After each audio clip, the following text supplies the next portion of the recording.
Hey there, Tom.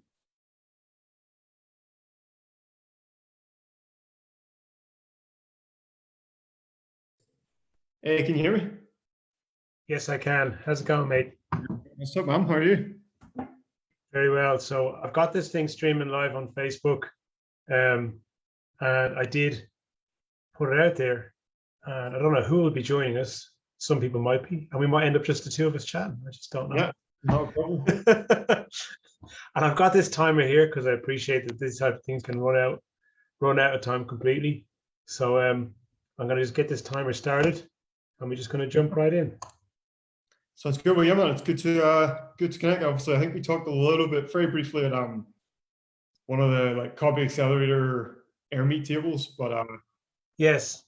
yeah, good to connect properly. I'm looking forward to it. Awesome. Okay. So let's get this timer started. Okay.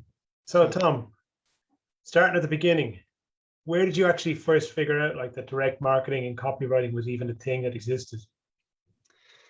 Yeah, so when I was like sort of 16, 17, I had a uh, so I had a place for in I had an offer for go to university in Queens and Belfast to do chemical engineering, but I that was very much that wasn't a labor of love to go do that. It was purely that was made sense. The subjects I had didn't really have better options. Say that seemed like a good degree. So I was pretty into fitness back then, and I followed this guy Vince Del Monte, and he told me about this other guy, Craig Ballantyne. So yeah, just one sort of evening, I got an email from Craig, obviously out to his list, and he started talking about this thing called copywriting. He said you can make hundreds of thousands of dollars per year. You can do it either working for yourself, you can do it while traveling the world. You can work with really interesting companies, and you'll have a skill set where you can walk into any company in the world and be able to add value because you'll be able to come in, spice up their sales. And so for the rest of your life, you'll have the ability to write your own paycheck. So as soon as I heard about that, I said, that sounds exactly for me. And that was my first experience. Amazing. So you kind of started off quite close to, to people who were already pretty high up on the food chain in this business. And where did you go from there? Did you start to work with those guys early on, or did you go out and find clients by yourself first? Yeah, so I found out about cover when I was sort of about 18. So that course Craig was promoting was the AWAI course.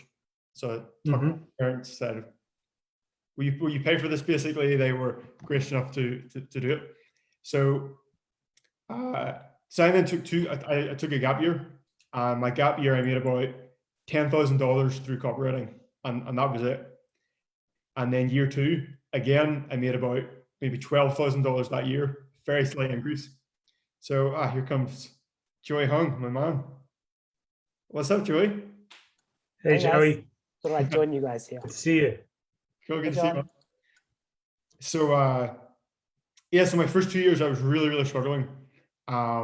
Couldn't get any clients. The clients I had were not willing to pay very much money. There were a lot of problems. They're kind of clients, you'd send something in, would never be good enough, that kind of thing.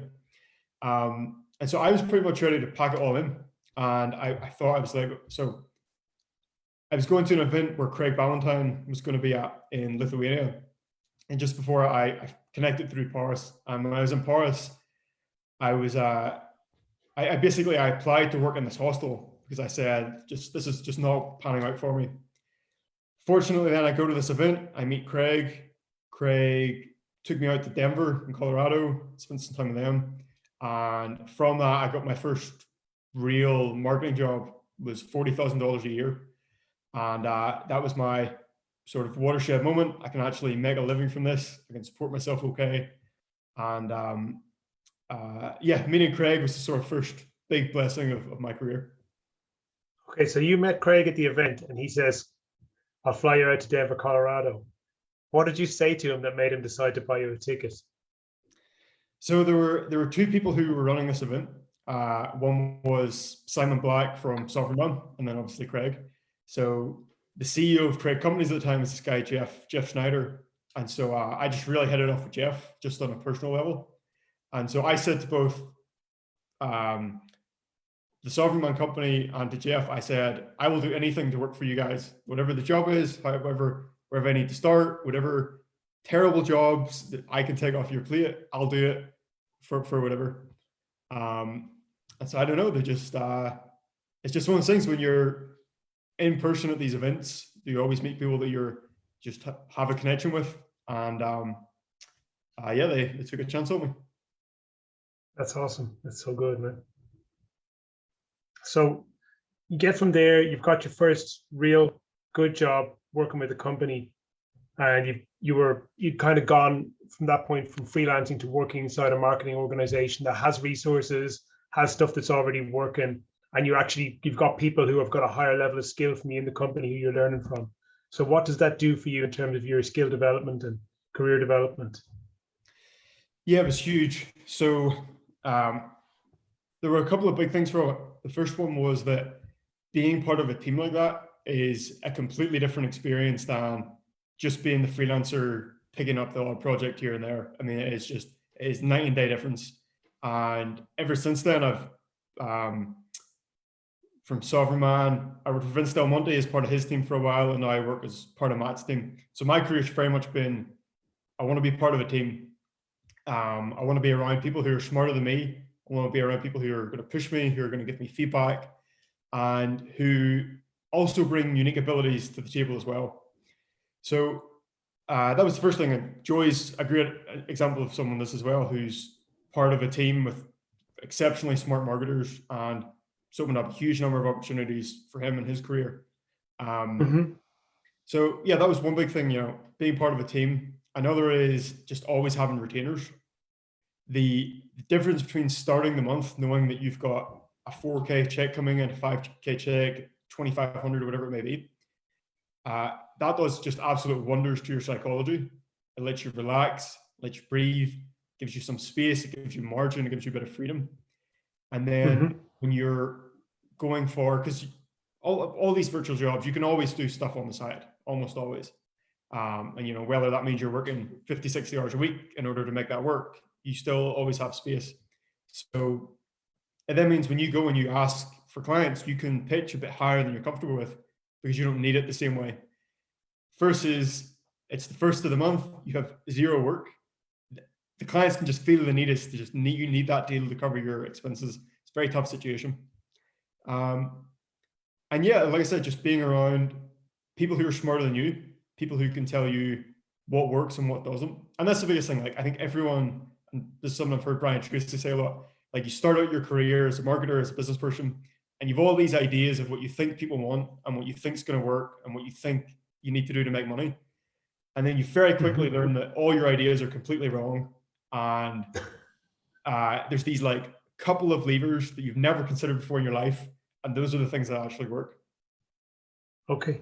So digging into that a little bit, can you think of like 2 or 3 things that you thought early on that was important that turned out to not be important at all? And what was the one thing that turned out to be most important? Yeah. Oh, I mean, there's so many. So I've had so many bad ideas. So, one of the things I tried in the beginning, like I said, Craig Ballantyne was a huge influence for me. I idealized Craig before I got a chance to meet him. So Craig obviously runs Early to Rise, which is one of the biggest personal development brands. It was started by Michael Masterson 20 odd years ago. So I was like, amazing. I want to do a personal development website. So let me go for this. Let me come up with info products. And what took me years to realize was that people want very concrete, tangible things. People want to either lose weight, as much weight as they can, as quickly as possible, by ideally just taking, doing this one simple thing each morning. People want to make more money. They want bigger returns in the market, or they want, they want to learn how to make $5,000 to $10,000 a month as a copywriter. Just these really specific, tangible things. And that took me a really long time to realize. And that's the difference between something that's conceptual and something that's concrete. Almost everyone new to marketing has a conceptual worldview. They're selling things like, they'll say things in their copy like, increase your confidence and, take it to the next level. These kind of vague, ethereal statements that don't mean anything. But that's not what people want. People want to know, how do you make $7,300 a month as a real estate agent in Miami, Florida?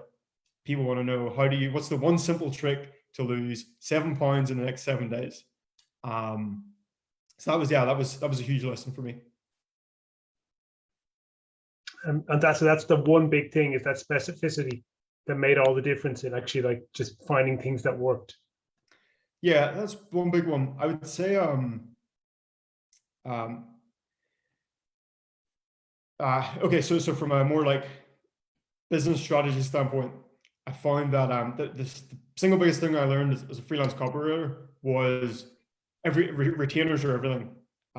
Monthly revenues is everything, even for a business. So like, even take a business like Copy Accelerator, which obviously does phenomenally well and helps so many people, including us. It's not a surprise that they're billing you every single month or every year, whatever it may be. Agora, before their sort of legal difficulties, but everything they did was continuity. And for a freelancer, it's the exact same. Like I said earlier, just starting every month, knowing that the checks are going to come in is huge. And the final thing to say on that is, I forget. What's the name of the guy who he has the Tommy Chung offer? Oh, Steve Gunn. Steve Gunn, yes.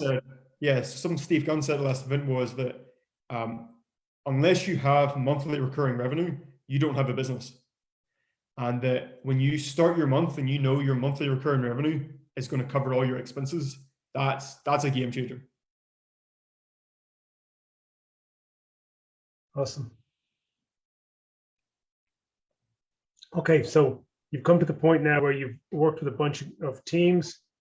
You're doing, you've got solid income coming in all the time, and you've got, a lot of experience. So where did you go from there to make the transition into actually taking a piece of your own offers and becoming a partner? So I got really lucky. I got. Oh, by the way, Tom, how long did all this take? What age are you? I'm 26, and I started. Okay, this is a good point. So I'm 26. I started when I was 18. My first 2 years, I made about $10,000 each year. The first year was probably less than that. Year 3, I maybe made 40. And then since then, it's been very much like, making 10 to 20% extra each year with a couple of smaller jumps. Compounding. 100%. But yeah, it's been almost 10 years. Awesome. Yeah, it's a thing that's so easy to forget when you see people doing really well. It's like, Jesus, how the hell they manage it? It's like, oh, they've been around a minute. Even if they look young, like somebody like Ed Ray, who's like 21, he's doing so well. But like he started when he was 15 or something like that. No, it's like he's already been in it for years. 100%. Anyway, tell us about your journey. How'd you get to be an offer owner and partner? For sure. So I worked with Softman for a while. Then I worked with Vince Del Monte for quite a while as well. Yeah. He was another huge, very influential mentor for me. And then Vince sort of moved into something a bit different. So I was working more on the health side of his business, and now he is very successful membership, whatever, or mentorship, I guess you could call it, helping people, personal trainers, go online.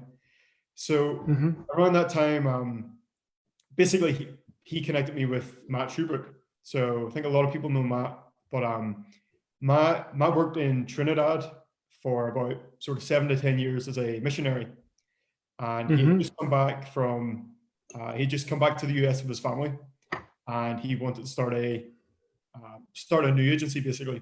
So he just reached out to different people. Vince was one of them. He said, he could copywriters. We connected.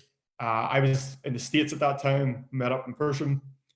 And so, over the course of about a year, Matt and I just started working more and more together until we got to the point where it's like, okay, let's go all in and let's really, form a whole team and build a real company together.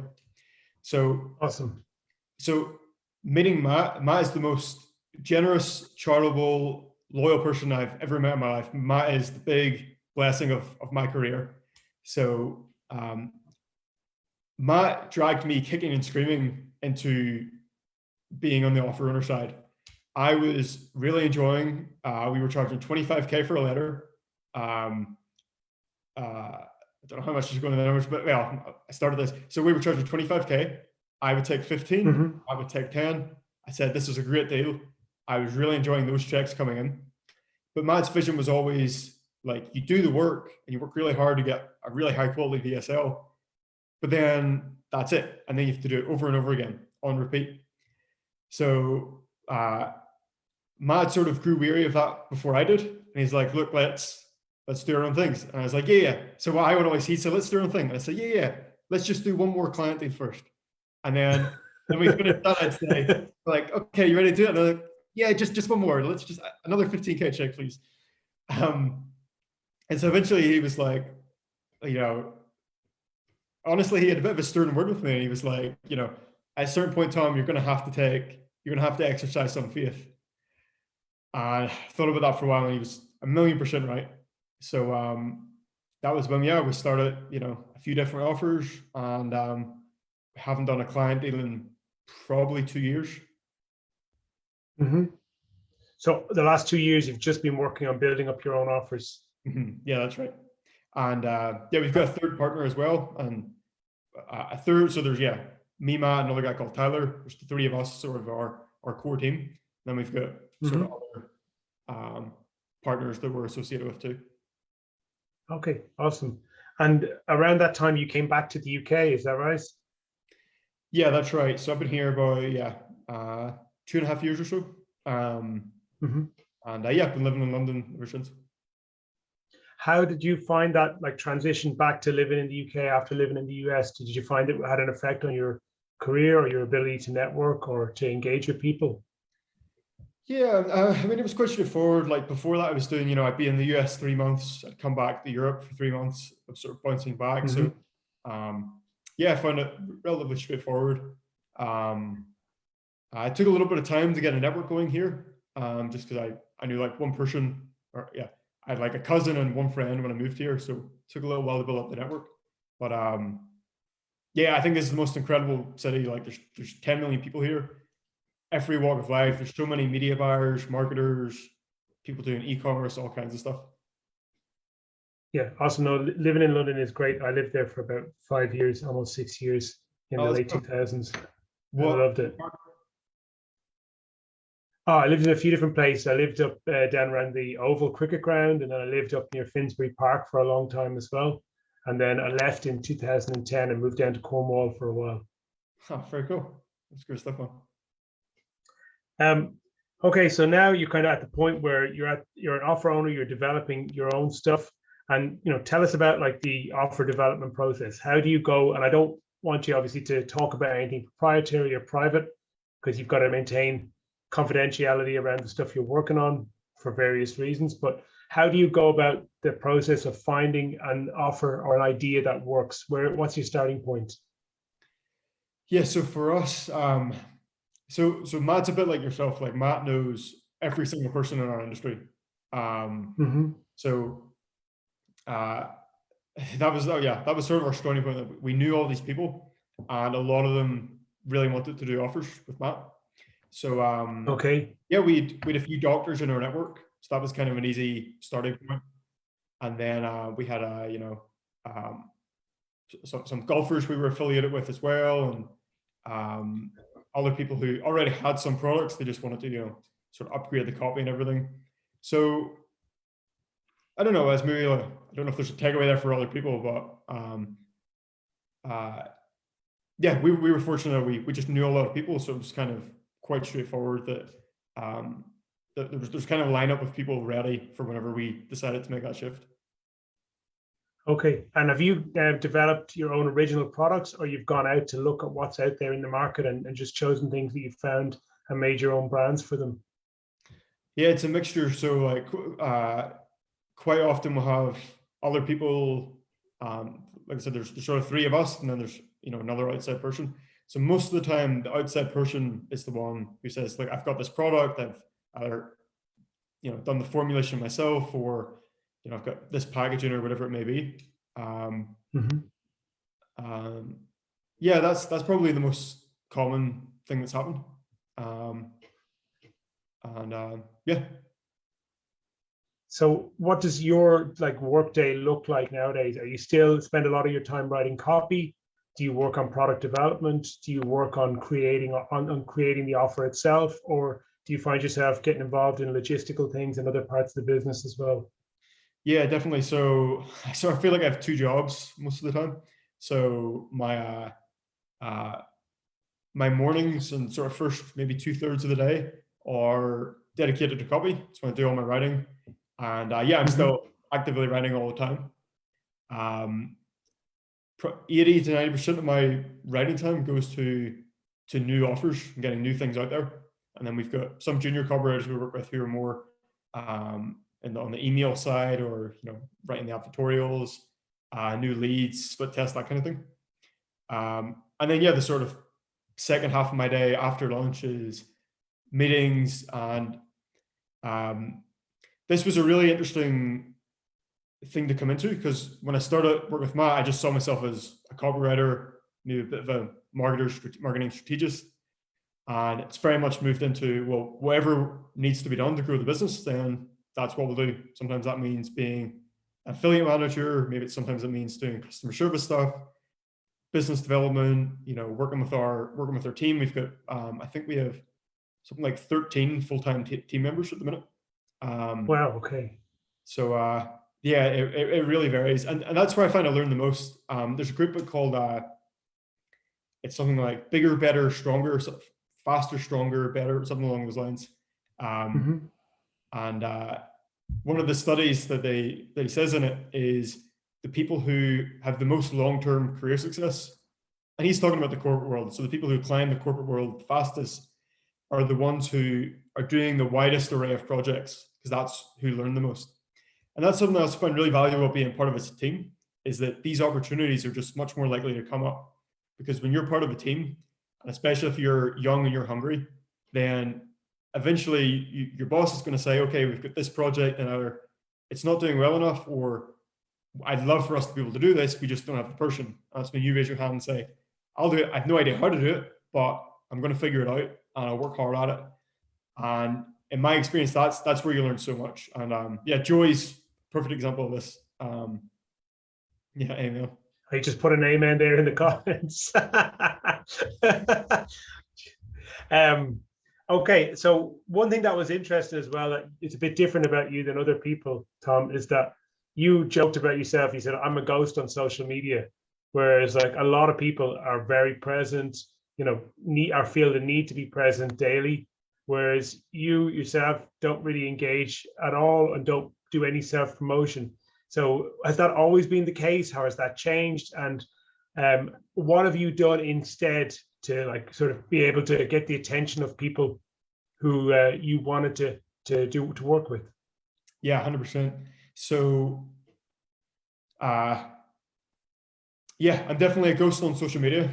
But on the other hand, if you ever meet me at an event, if we've been at an event and we've been in the same room, I guarantee we'll said hello to each other, or we'll have had some kind of connection. So probably the biggest one of the best business books I ever read is called The Prosperous Coach. It's by a guy called Rich Lippman. And he talks about coach, but coach is completely, you could easily replace coach with consultant, copywriter, whatever it may be. So one of the things he talks about is that no one ever got a client from a website. And you could go a little further and say, it's not that common, I find, that people really get clients from social media. Where people get clients from are relationships. And I can say this a couple of different ways.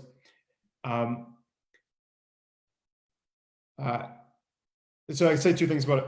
When I got started in business, I thought the business was primarily about spreadsheets and data and sort of the technical know-how and, taking action and all this kind of stuff. But really what I learned was business is a social game. And the person who has the most relationships, the highest quality relationships, they're the people who do the best. And you're a great example of this. Everyone I meet brings up your name, right? I hear John Caprani all the time. So you're crushing it on this, right? And so you do need to put yourself out there, but I find it's much more important that you're having real conversations, you're jumping on calls with people. Ideally, you're going to events. All my best clients and relationships have come from being at events in person. Mhm. Some of my best friends in the world have come from being at events.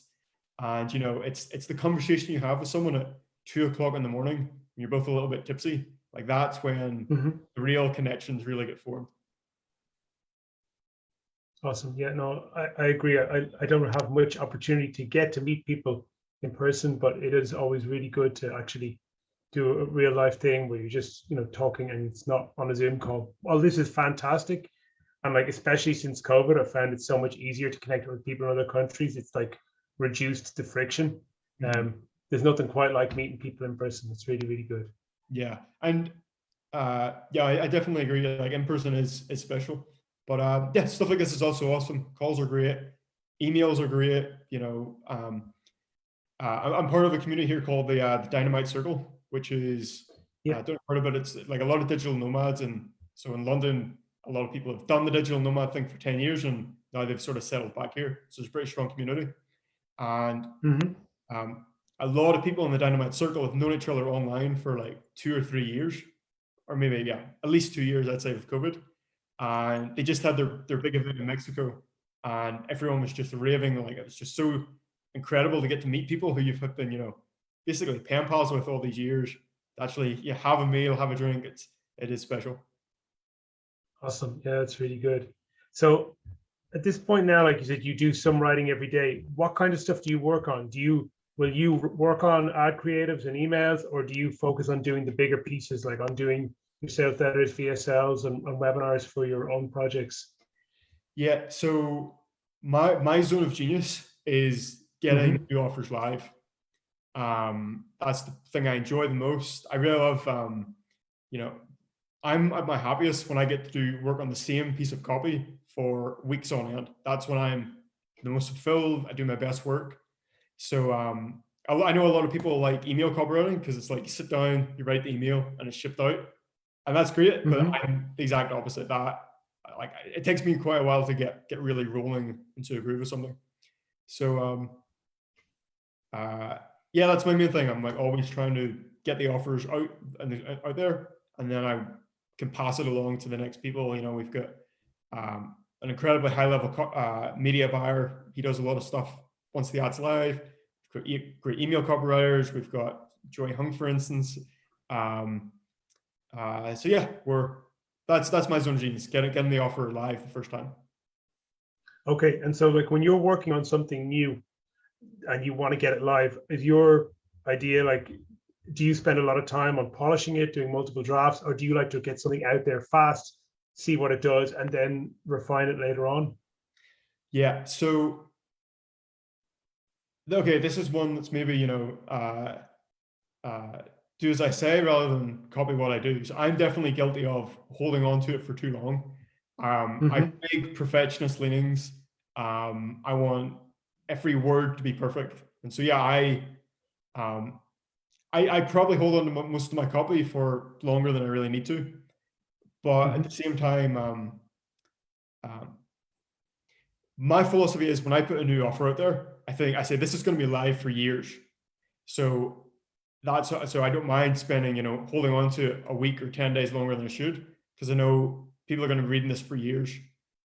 On the other hand, once the copy is then live, I sort of shift and I say, okay, if we're going to test a new lead or a new headline or an email or whatever it can be, there's much more room for those to be scrappy, in my opinion. And for those, I actually like putting out scrappy, unpolished pieces of copy because very often Hmm. the scrappy copy will win in a lead, for instance. The way I almost think about it is like if well, for instance, we had a headline on one of our other offers, and it got put live for a split test when I was on vacation, so I didn't see it until we came back. Now, had I seen that piece of copy before it went live, I'd have vetoed it 100%. It looked ugly. The headline made it literally didn't make any sense. It didn't make grammatical sense. It didn't make logical sense. It was so stupid. And of course, it beat our control headline by like 20%. So, and that happens all the time. So, Yeah. um, yeah, no, okay, no, on that note, uh, that's what I do. works for me. But I'm a huge believer in the equal odds rule. So, and Stefan Georgi is a perfect example of this. So the equal odds rule comes from scientific research. And what's been observed is that the scientists who put out the biggest, most influential pieces of research, they are the same scientists who put out the maximum number of papers overall. So to put it simply, a scientist who puts out 500 pieces of research in his career is so much more likely to have a big breakthrough than someone who puts out 200. So, it sort of depends. There's a huge argument for just putting out lots and lots of copy. For whatever reason, my personality, I have a bit of a hard time with that. But in general, I would lean towards putting out more stuff and having more shots on goal. And Stefan's the perfect example of this. The guy writes when he's in a very active period, he might write 2-3 sales letters in a month. That's outrageous. I don't know how he does that. Yes. No wonder he's also has the biggest wins, because he's putting out the most volume. Yes. So when you write, do you have somebody you work with who copy chiefs you or coaches your work or gives you a second opinion on it before you publish? I've done a lot of that. So, last year I mentored under Chris Wright, who, wrote famous Bioharmony. Chris is awesome. Yeah. He's a lovely guy. Yeah, Chris is brilliant. So I've learned a lot through that. I've had, Mike Abramoff look over my stuff. I've had a lot of mentors over the years. At the minute, it's just me, because I have a template and I know it works. And I find that I don't really want any other voices influencing it. So at the minute, it's me. And then I have an editor, but she doesn't really edit from a copy perspective. She just cleans it up, simplifies it. And she'll edit a 10,000 word letter for $300. I highly recommend, if anyone's charging more than say $5,000 for a letter, I really recommend getting an editor. You'll find there's tons of them on Upwork. Just find someone you connect with, or reach out to me. I can connect you with her name's Joey. And I'll just say this: every professional writer in the world, if they're an author, if they're a playwright, whatever it is, every professional writer in the world has an editor. I don't know why, as a copywriter who makes more than a lot of ghostwriters and stuff, you should also have an editor. It's awesome. That's something actually I've not heard many people say, and it makes an awful lot of sense, because I've just been working on something lately, and for the first time I had somebody do a read through for me and give me feedback, and I had a second person edit it, and it made all the difference. It became a hell of a lot better. Yeah. By the time all was said and done. And as well, because especially with these 10,000 word VSLs, I think everyone feels the same way. By the time you get to the end of it and you've read it as many times as you can, I'm done with it. I know it's time to send the copy in. When I say I literally can't read this one more time. So having someone that fresh set of eyes is really huge. Awesome. Okay. And just all said and done, if you tomorrow had to start from scratch again, would you start with the business, or would you start with just going and writing again? What is the fundamental core skill that always is going to be in your back pocket no matter what happens? Yeah. Okay. So, at this point in my life, if I have to start over again, I'm putting out new businesses. I'm putting out ClickBank offers. I'm doing whatever it can be, but I'm going to own it 100%. That's what I would do, because the amount of money you can make on the business owner side is just so much more than you can make as a freelancer. And, Justin Goff and Stefan talk about this a lot. There are very few, there are, a handful of copywriters who can make $500,000 to $1 million in a year. And I'm not at that level, just to be clear. I've a ways to go. Give me a couple of years, maybe I'll be there. But you can maybe count on one hand the number of copywriters making that kind of money. Dan Ferrari, yes, Andy, a couple of others. There are a lot of business owners who make that kind of money, and then some. So your upside's definitely more on that side. The trouble is, every new project we start, I know it's going to be 6 to 12 months before I get a single dollar from it. So you need a runway. So I'm fortunate. I've got some savings at the minute. I could wait 6 to 12 months before getting paid. If I weren't in that situation, then yeah, I would go to clients, I'd build up a war chest, I'd get 6 months expenses, and then I would make that shift. Awesome. It's really good, man. Okay. Yeah, we're kind of coming up on 30 minutes now, so I think might just open up for questions because there's quite a few people here. If any of you guys want to stick your camera on and ask Tom any questions, much obliged. Or if everyone wants to hide in the dark, no problem, also welcome. Yeah, I'll just say, again, a few book recommendations, I guess. So like The Prosperous Coach, Rich Lippin. Yeah, he's been very influential. He has a completely different worldview on getting clients and what that's like. And like I said, it's all about having one conversation at a time, forming relationships, and yeah, the space, like just one conversation at a time. Another great one is Dan Sullivan and Ben Hardy's books. So especially if you're on the business owner side, there's a book called Who Not How. Heard of that one, yeah. That'll completely change the way you think about your work and what it is you do. Yeah, third one, there's also one called The Psychology of Money by Morgan Housel. It's very, very, very good. And it's about exactly that, the psychology of money. And what it's really about is getting your personal finances in order, getting 6 to 12 months of cash in the bank,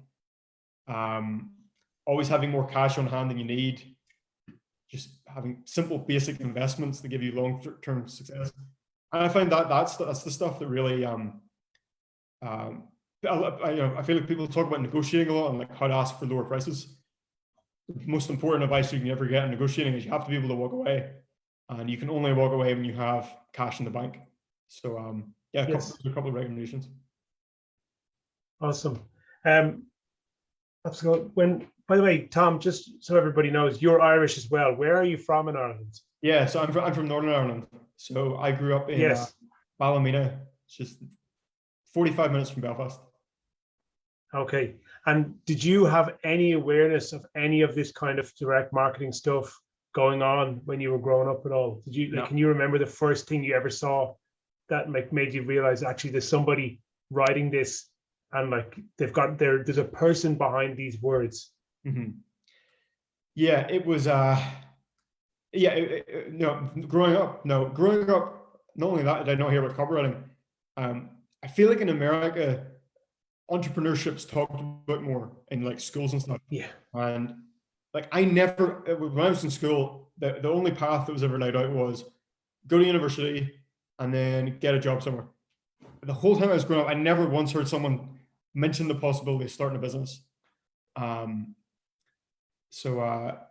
there was that. And then Vince Del Monte, I sort of realized looking at his stuff and it's like, okay, wait a second, like all these fitness guys have the same thing. They have the page to get the email address. Then when I'm on the email address, they send me the sales page, and all the sales pages kind of look the same.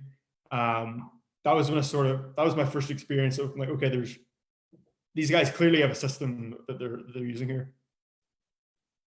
Yeah, no, it's on that point, like what you said, I do see it here. I mean, I've been away from Ireland for a long time, but I've come back again.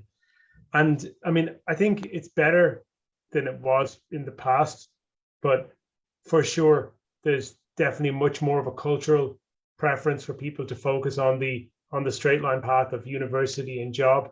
Then, I mean, I had a little bit of exposure to growing up because my dad always had a business and was self-employed and then had a company. But for most people I knew, and even then, even though my dad was entrepreneurial, he would still have encouraged us more towards like, get a good job first and consider entrepreneurship later after you're already somewhat established. And yeah, I mean, just people in the US very much more are inclined to have that sense of individualism where doing your own thing is always an option from the get-go. Yeah, 100%. What did your dad do? He was in the print business, and actually, like there was a few generations of our family before war, so there was always a little bit of entrepreneurialism on that side of the family. And on my mum's side, I think he was like, my grandfather was in sort of plant sales and stuff to do with construction business for a long time. Okay. So there was that sense you could do that stuff. But even though there was entrepreneurialism on both sides, there was still this thing of go to university, get a good job, and maybe consider entrepreneurship after you're already kind of established. Where I think, the doing this stuff, which I'm doing a little bit later, because I quit my last job at 38, I'm now 41.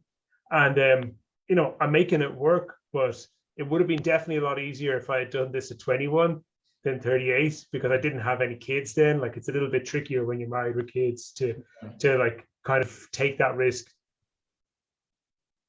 Yeah, no, 100%. I can only imagine the pressure you would feel knowing that there's you've two boys, right? That like I've got a son and a daughter, one of each. son and daughter, yeah, like they're so reliant on you. Yeah, it must be a lot. Did see some questions come through? Yes, there's two. First one, Adam Can. Did you have any trouble with difference in time zones, and how do you deal with that? Okay, that's a really good question. Okay, so here's my thoughts on this. If you're starting out, you take the call at whatever time they want to talk to you. If they're on the West Coast and you have to stay up to 10 o'clock, then that's what you're going to do because you can't afford not to. I'm quite good at the minute. Everyone I work with knows that don't book a call for, I shut my day around 6. Everyone knows don't book a call with me for after that, and everyone's really supportive about sort of accommodating me with that. I try not to work with anyone on the West Coast just because they're just too far away. So, but yeah, it's tough, and it's an interesting example of, you just have to set your boundaries and decide when you sort of will and won't work. And then that goes back to, you can only really set boundaries when you have some cash saved up. I almost feel like everything with getting clients comes back to, what is your personal finance situation like? Yes. Yeah, it's so true. It makes such a difference, how you approach everything, depending on what your main operational life account, how that's set up, makes a huge difference. When it's down, it infects your thinking in lots of little ways, and when it's up, it gives you a lot more of a powerful position with anyone you talk to. Yeah, 100%, absolutely. One more question here from Joey before we wrap up. It says, thinking about the future, is there anything you're super interested in getting into that you're not doing now? Yeah, that's a really good question. Okay, business-wise, we work with some different media buying companies this year, and they all frustrated me, and I didn't feel like I got a good service. So that definitely instilled in me a little, like, I've got this like tiny little dream of, I've never even done media buying, but I was just so frustrated by that. I was like, God, I could take all these guys out and do a way better job. So that's like, but I don't think I'll actually do that. That's just a little niggle.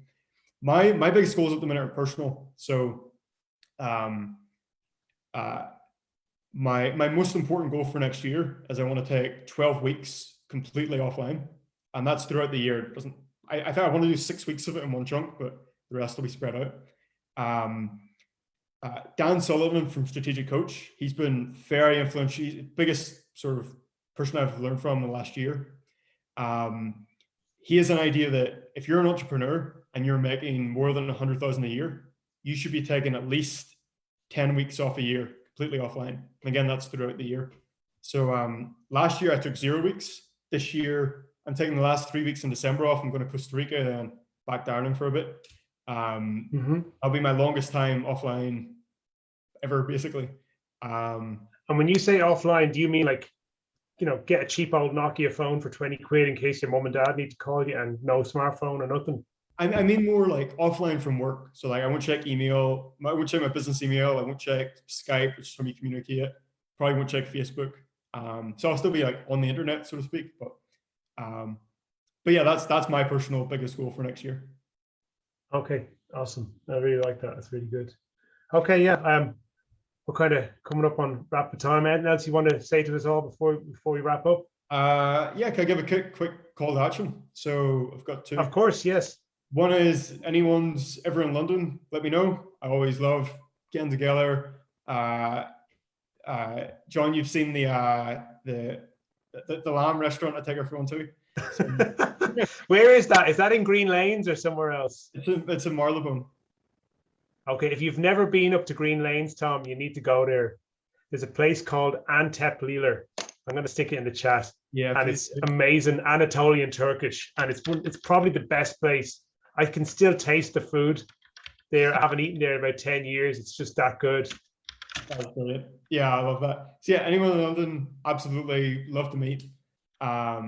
And then the second thing is, if anyone has or knows someone who has, and is a position they have either an e-commerce or Amazon FBA business, I've got a buddy who's buying up these businesses like crazy, and he's always looking to talk with people who own these kinds of brands, physical products. So anyone in that situation or knows anyone that is that might be interested in selling, definitely get in touch, because my buddy would very possibly like to buy your business. Okay. I may actually know somebody who might want to be having that conversation with you, so I'll send them a message after this call. Yeah, it's awesome. Thanks for taking time out today to talk to me, Tom. This probably won't get posted up publicly, but it'll go up inside the Irish Marketers group. And if anybody who's watching this later on wants to get in touch with you, what's the best way to do that? Yeah, just add me on Facebook, or my email is official Tom McCann, TOMMCCANN. But Facebook's probably easiest. Okay, awesome. And actually, this thing with the timer went well. Help me keep things under control, because I've got a habit of going over time with stuff. We're going to finish 5-4. Perfect timing, man. No, I really enjoyed 3, this. Thanks, 2. man. Awesome. Good night. Thank you, Tom.